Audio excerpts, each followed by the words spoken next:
lid is that which doth enrich the hand of yonder knight? I know not, sir. Oh, she doth teach the torches to burn bright.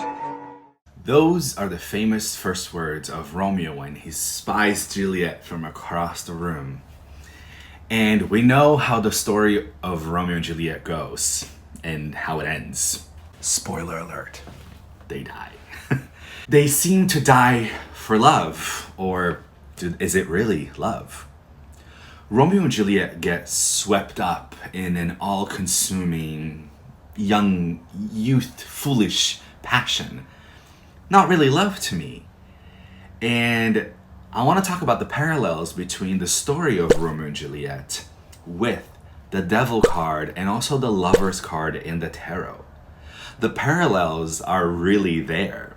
The Devil card in the tarot means obsession, bondage, infatuation, drunkenness, but not necessarily of alcohol and drugs, but a state of mind where you're not really thinking clearly and your senses and judgment fail you.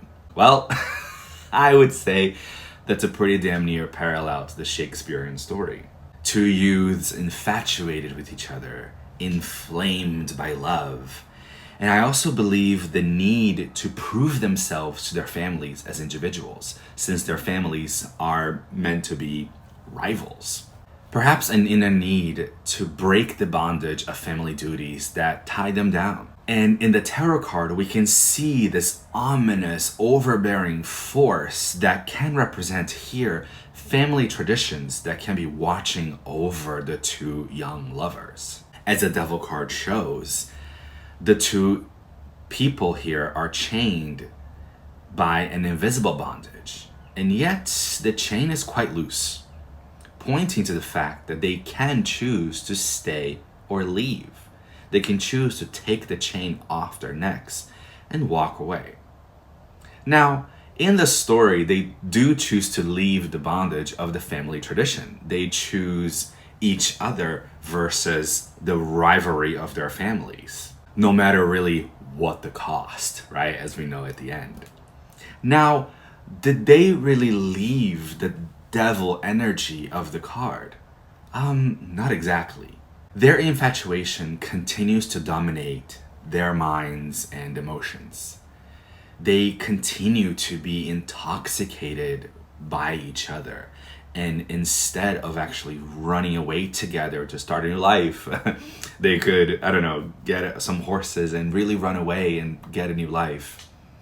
They forge a plan, right, that involves paralysis and fake poisoning and real poisoning of each other.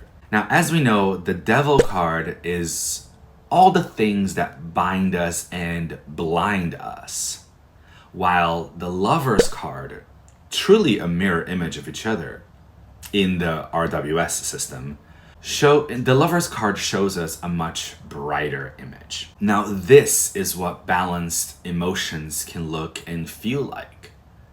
The Lover's card is Romeo and Juliet if they had chosen to run away and build a new life together. The lovers here appear as Adam and Eve, open and vulnerable to each other. Almost like this new beginning of a new society, of a new life, as if they're starting a new family. The Lover's card is about choice and balance. As we can see in the Lover's card, behind the male figure, we have the tree of ascension, burning with the fire of purification. While behind the female figure, we have the tree of knowledge of good and evil, which is a tree of deeper understanding of self and the world. Knowing that balance is what is needed here. The infatuation and passion in the Devil card can coexist with the balance and perhaps a bit less shiny action and demands of the mundane found in the Lover's card. The Devil and the Lovers are two sides of the same coin. One does not exist without the other.